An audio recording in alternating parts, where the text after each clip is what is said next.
This is the Everyday AI Show, the everyday podcast where we simplify AI and bring its power to your fingertips. Listen daily for practical advice to boost your career, business, and everyday life. Even if you were trying to keep up with the AI news this week, good luck.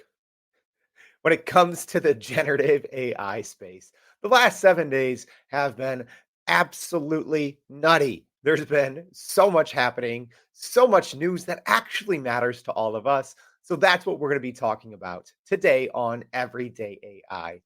Welcome. My name is Jordan Wilson, and I am the host. And Everyday AI, it's for you. Well, it's for all of us. It's to help us all keep up with what's going on in the world of generative AI and how we can use it to actually grow our companies, grow our careers.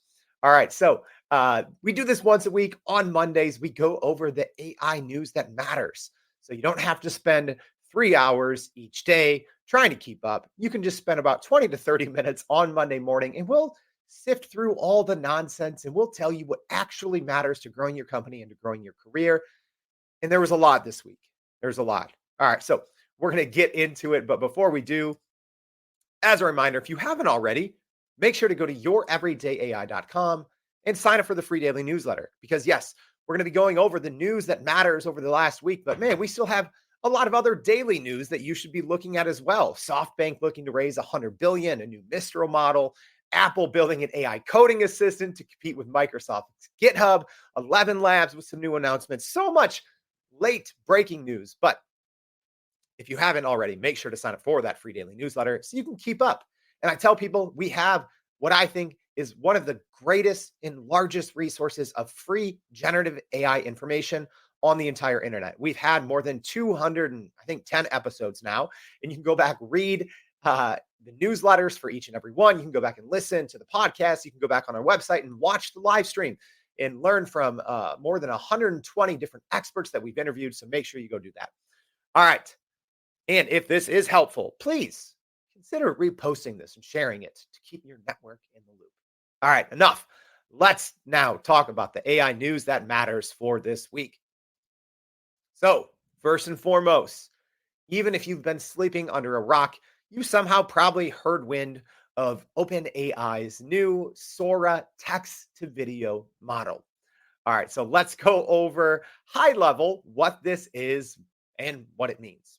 All right, so OpenAI has announced their new text-to-video model called Sora.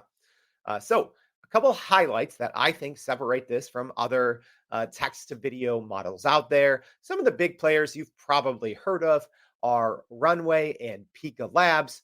Also, the big players have been announcing their own models as well. Google has announced Lumiere, and then you also have Meta that has announced Emu Video. But at least the publicly available models right now, kind of leading the space, are Runway's Gen 2 and Pika Labs 1.0. So here's kind of some things that you need to know about OpenAI's new model, their Sora. The biggest differentiator is the quality. Y'all, like when I first saw this, I posted a comparison video, and I'll leave that in the show notes today as well. But if I'm being honest, I could barely believe it. I'm like, is this real? Right? Which, to tell you the truth, I never really do that with Gen AI. I've used hundreds. I should probably keep track somewhere because it's probably getting near 1,000. But I've used personally used hundreds of generative AI tools. Some are like, oh, okay, yeah, that's nice, that's useful. This is one of the few. Again, it's not open to the public yet, but this is one of the first that I've looked at. I've looked at the results and I've said, there's no way. There's no way. But it's, apparently true, right?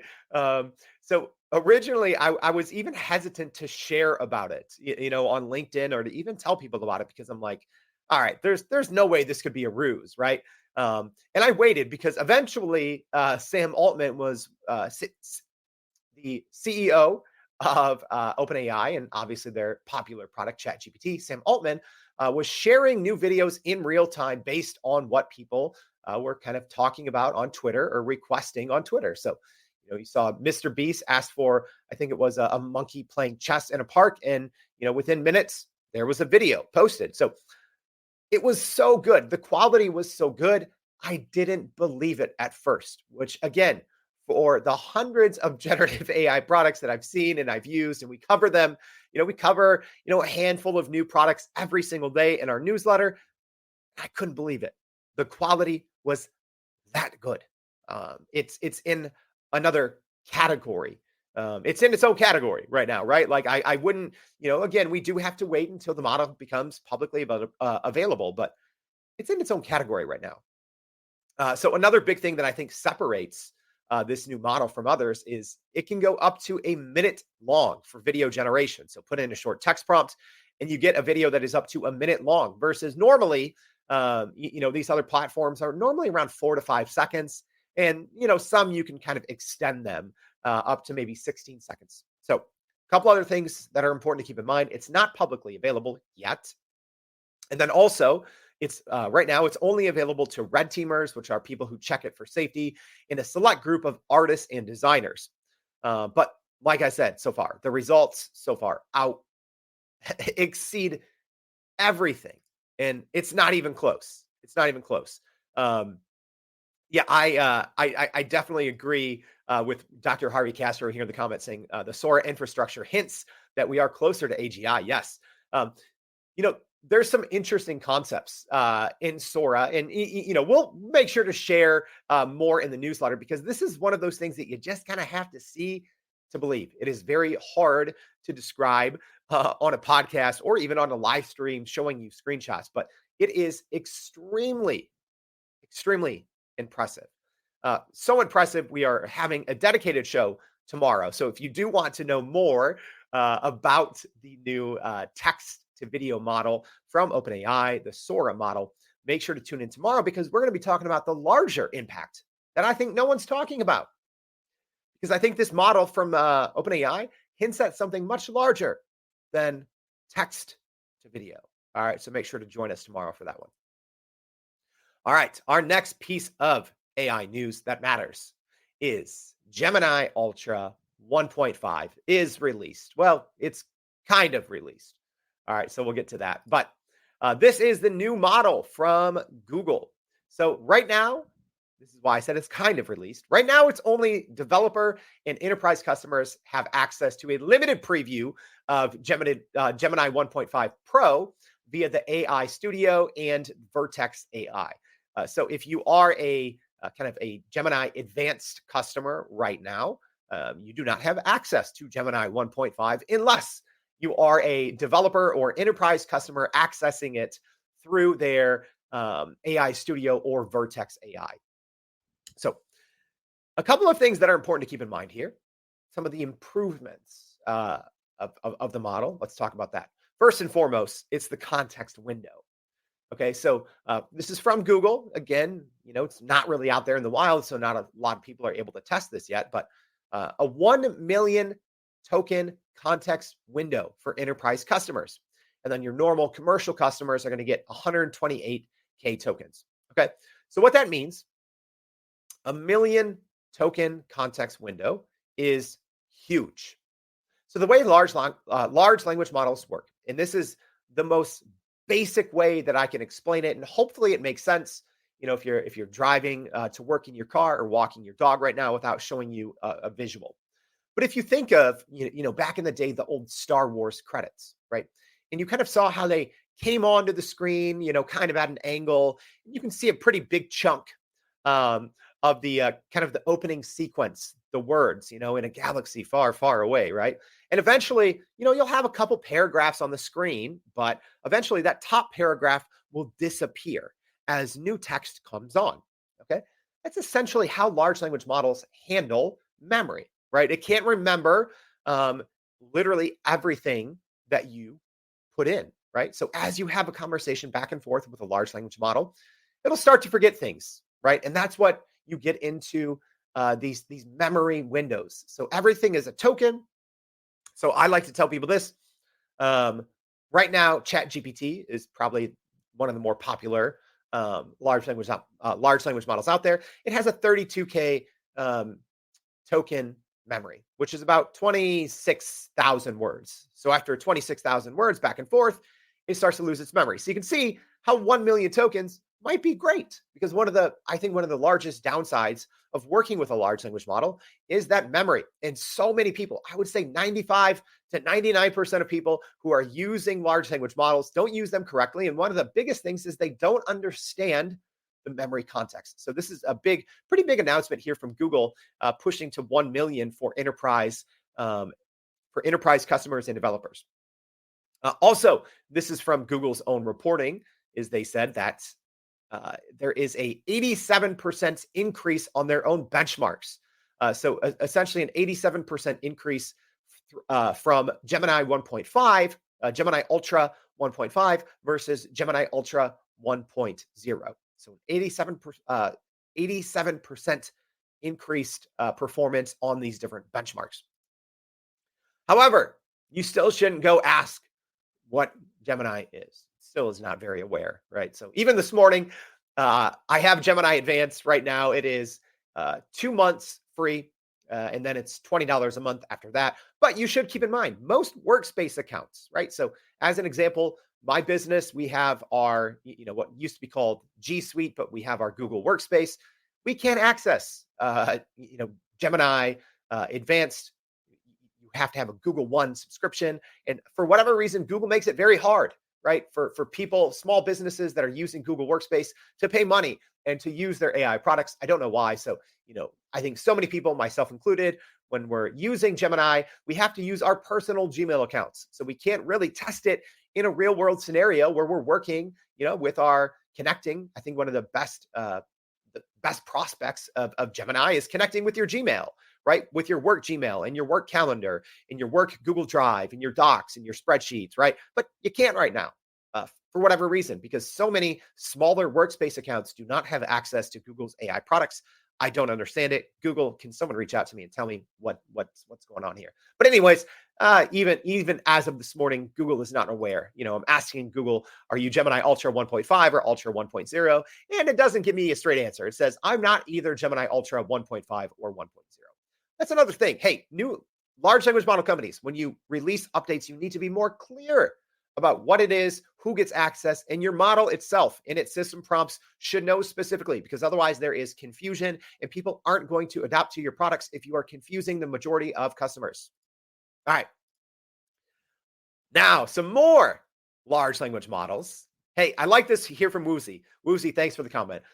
So joining us live says, I feel like at 1 million context window, it's going to start being me that forgets what I'm working on in these long chats and not the model. Absolutely.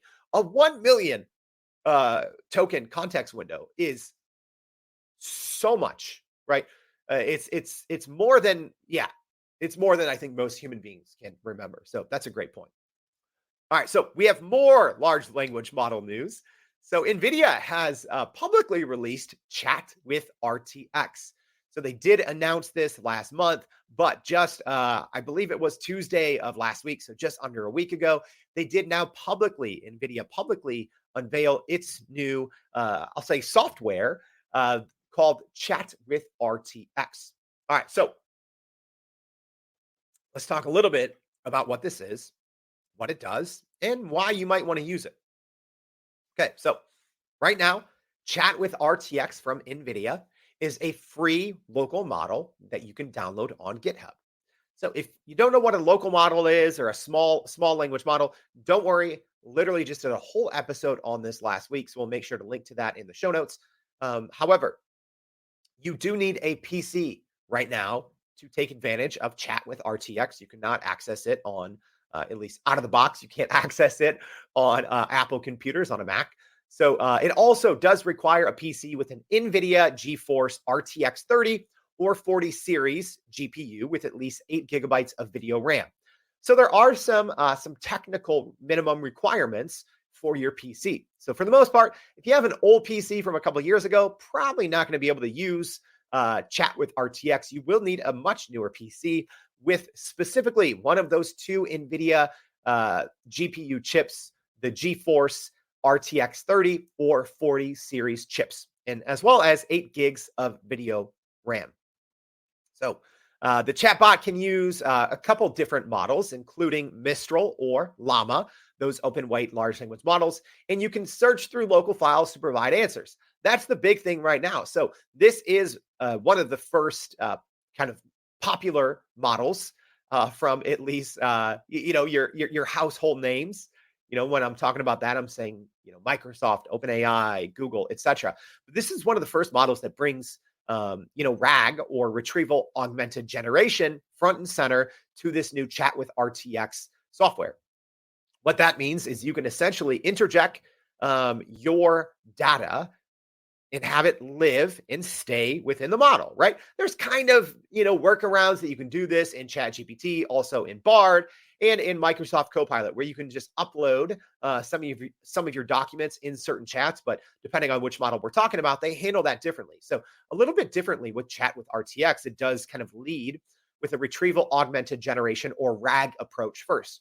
So what that means is you can interact with the AI model using local files as a permanent data set, and it can support various file formats like .text, .pdf, .doc, XML files, as well as you can incorporate, which this is what I'm excited about, you can incorporate information from YouTube videos and playlists. So it should be pretty exciting, and I'm sure I'll be covering this more, actually a lot more in March. I will be at the NVIDIA GTC conference. NVIDIA is actually bringing me out there to partner with them to broadcast from San Jose live that week. So if you're going to be in San Jose in March at the GTC conference, make sure to reach out to me and let me know. We'll meet up. We'll say what's up. We'll go talk. We'll go talk dorky stuff at the conference. All right. Another piece of AI news. Man, this has been such an action-packed week. It's so much, I have to take a sip of water. Oh, man.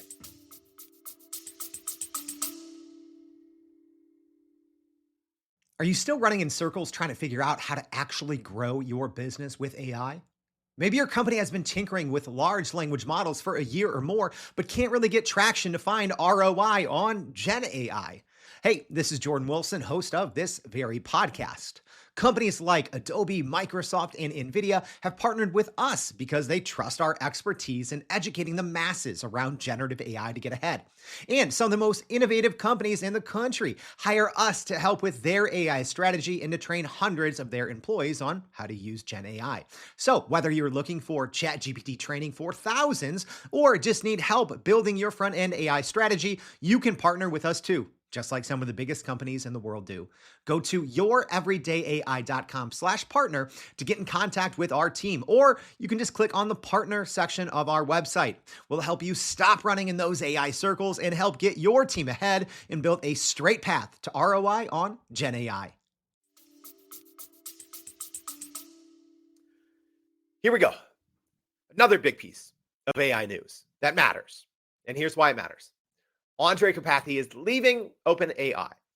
So if you don't know, Andrei is one of the most, I would say one of the most well-respected and prominent figures in the field of artificial intelligence. And he just announced his departure from OpenAI for the second time. So he did have this kind of announcement on Twitter, this tweet that he put out that I'm sharing on my screen.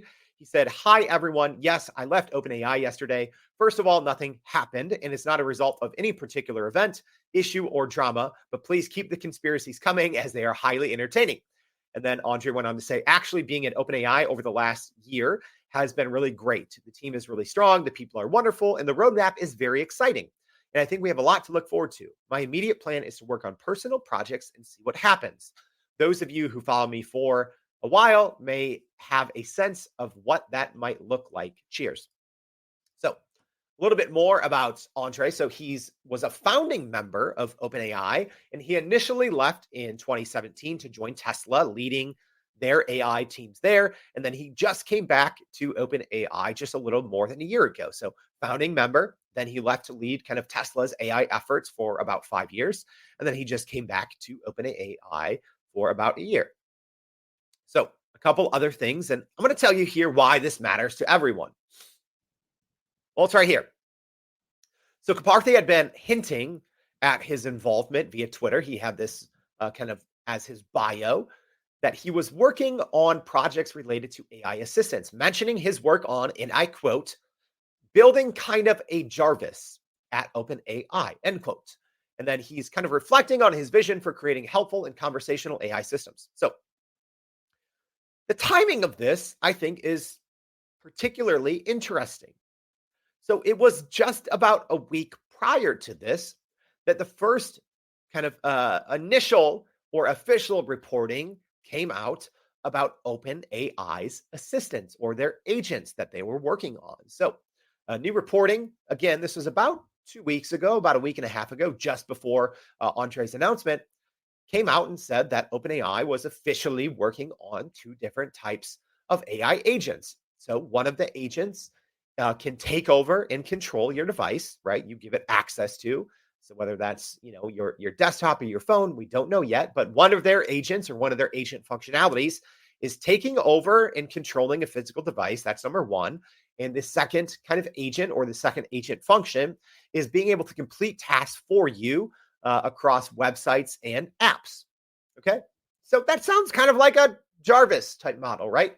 And the Jarvis, if you're unaware, that kind of stems from the Marvel series and Iron Man and Tony Stark, where he had his Jarvis assistant that could do anything, right? He could talk to it and Jarvis can perform actions on his behalf. So this is what Andrej had been hinting at in his Twitter bio. And again, the news of this preceded Andrej's announcement by just 1 week.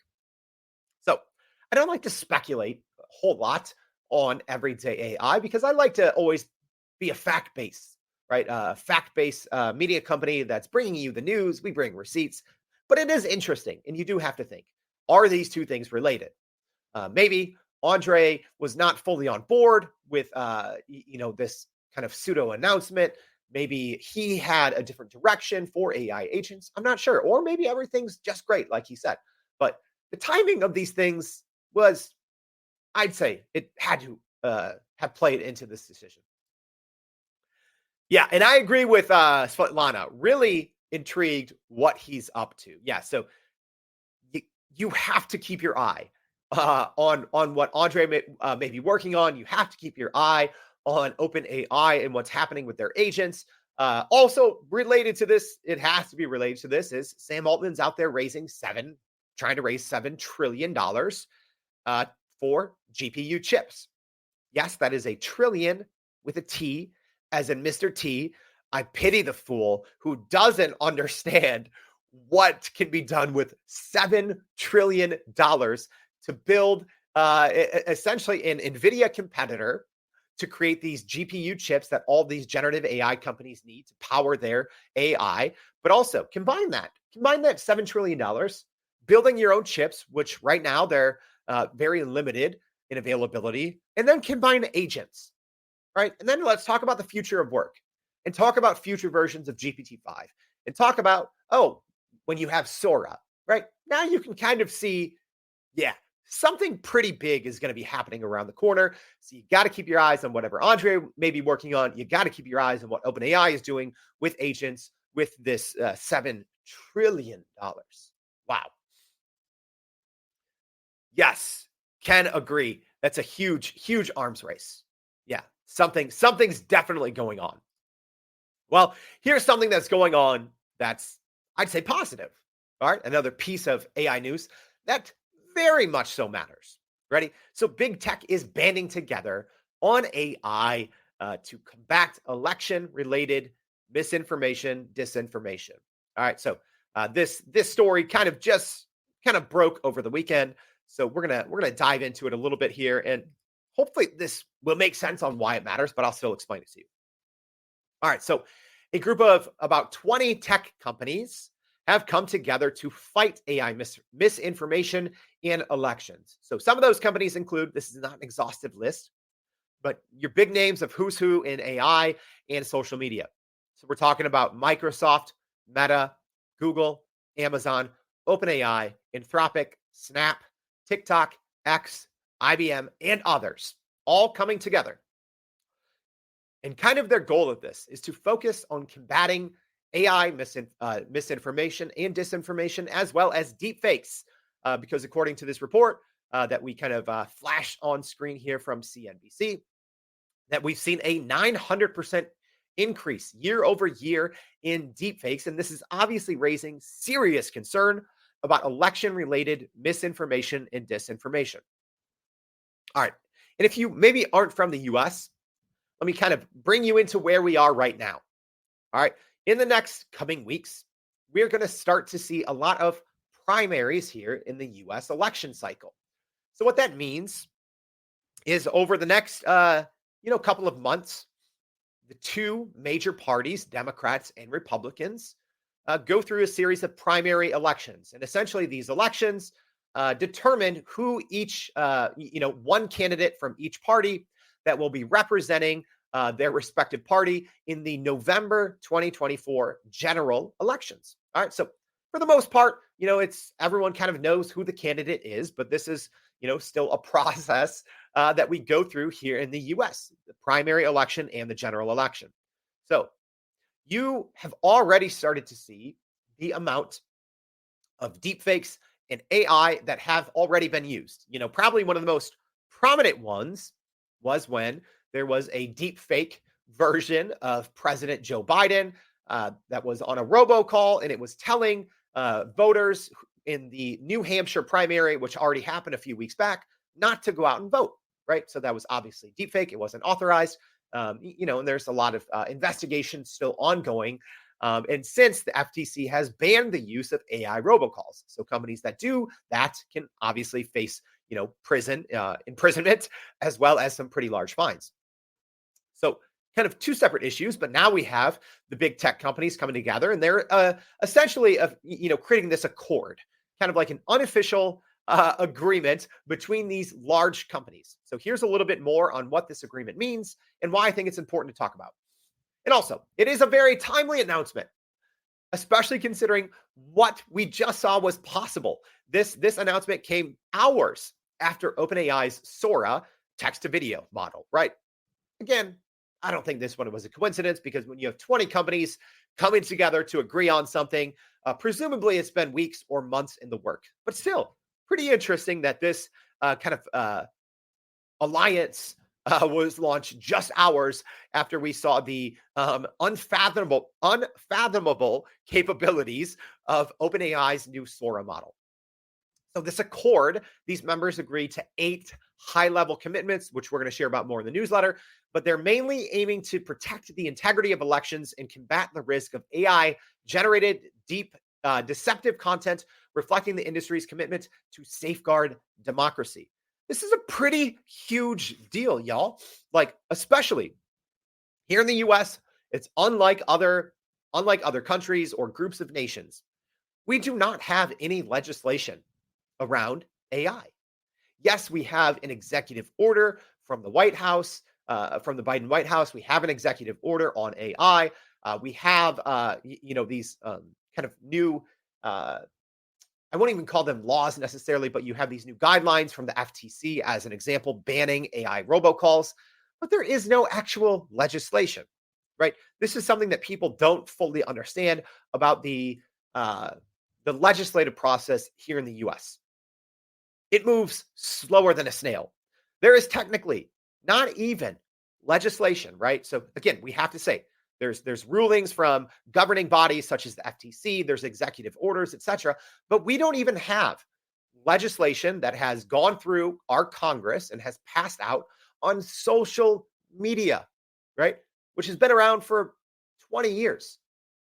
We're still debating Section 230 of a law that was passed in 1996 about the internet, right? So I do think that this is a huge announcement from these tech companies. This is essentially an unofficial handshake of sorts, right? And they're saying, hey, we all understand that it's important for the future of democracy here in the United States to come together and say that we're going to do certain things.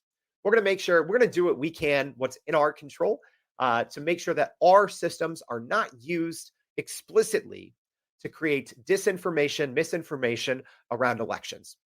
Because here's the thing, these text to image models like Midjourney V6, you can't tell the difference between that and a real photo. You can't. I used to be a photographer of sorts. I've taken, probably 250,000 photos. I have a bunch of DSLRs sitting in a closet somewhere. You can't tell the difference.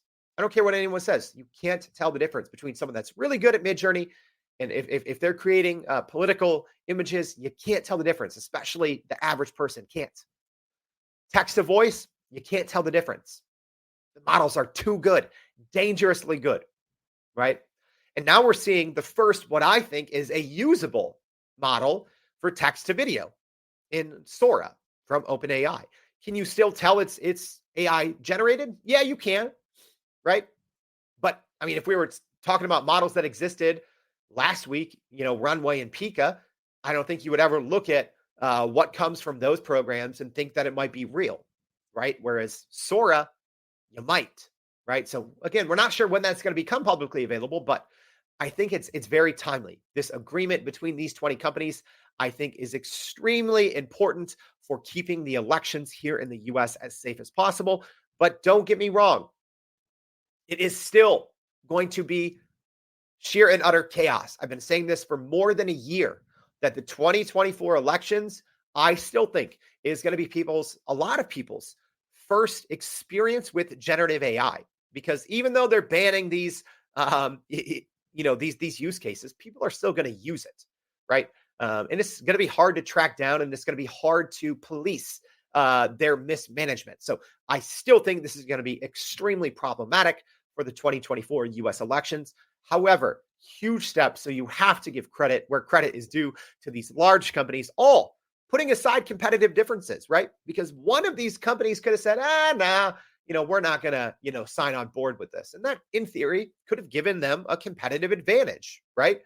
Even if people were using it for bad purposes, So I do love that all big companies in social media and in tech came together as part of this agreement to protect the elections here in the US. All right. Our last piece of AI news that matters this week. Reddit has just reportedly inked a new AI content deal. This is huge. All right, so let's talk about this. So, according to a Bloomberg report, Reddit has entered a new licensing deal with an undisclosed large AI company estimated to be worth about $60 million annually. All right, so this move reflects a shift in how AI companies are acquiring data, moving away from using open web scraping without permission to establishing formal agreements with platforms like Reddit. All right, I talked about this a couple months ago.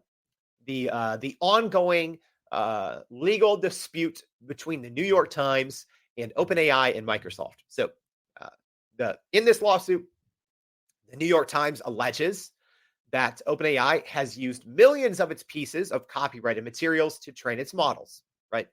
And to oversimplify this, right, because I don't have an hour to explain the intricacies, but essentially, so many generative AI models are just trained off the history of the open internet, which does obviously include a lot of copyrighted work.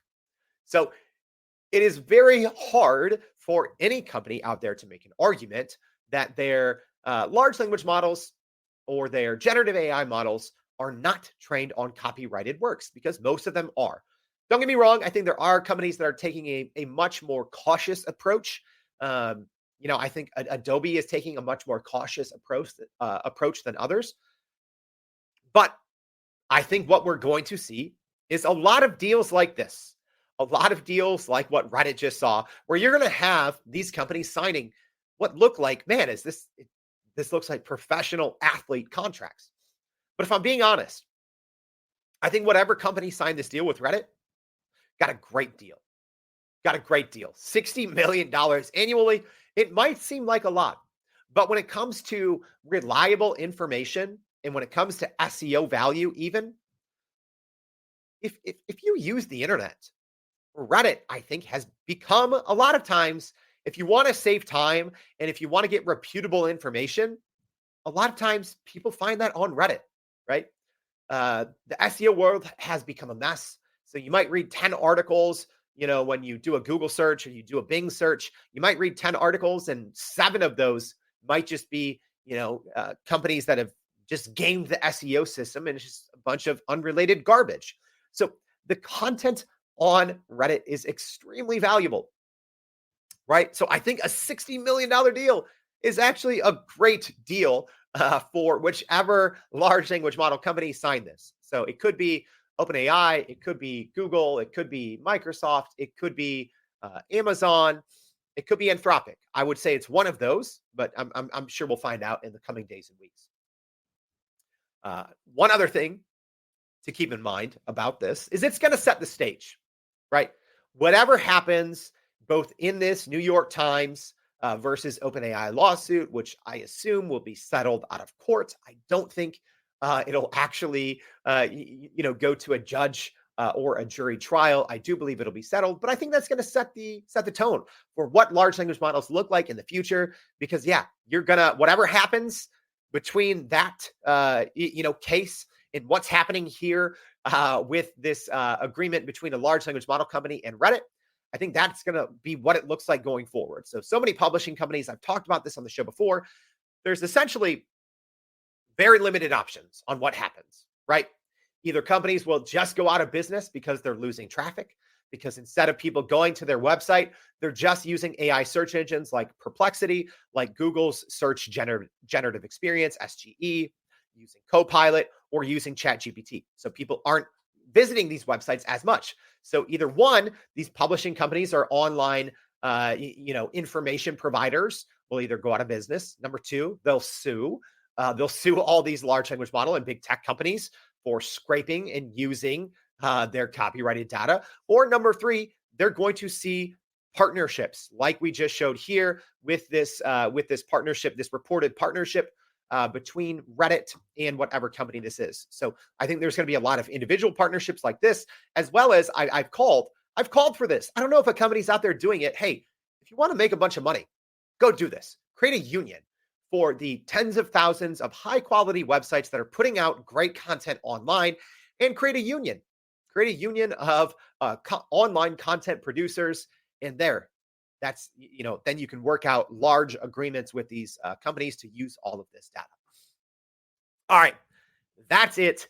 As always, there's a lot more in our newsletter, so make sure you go to youreverydayai.com, sign up for that daily newsletter, as well as, if this was helpful, which I hope it is, y'all, sometimes we spend 2, 3, 10 hours researching and producing one single episode, which you can probably guess that's a lot for a daily show. So we would really appreciate it if you would repost this, share this. If you're, tuning in on social media, repost this, retweet it, tag your friends, keep them in the know.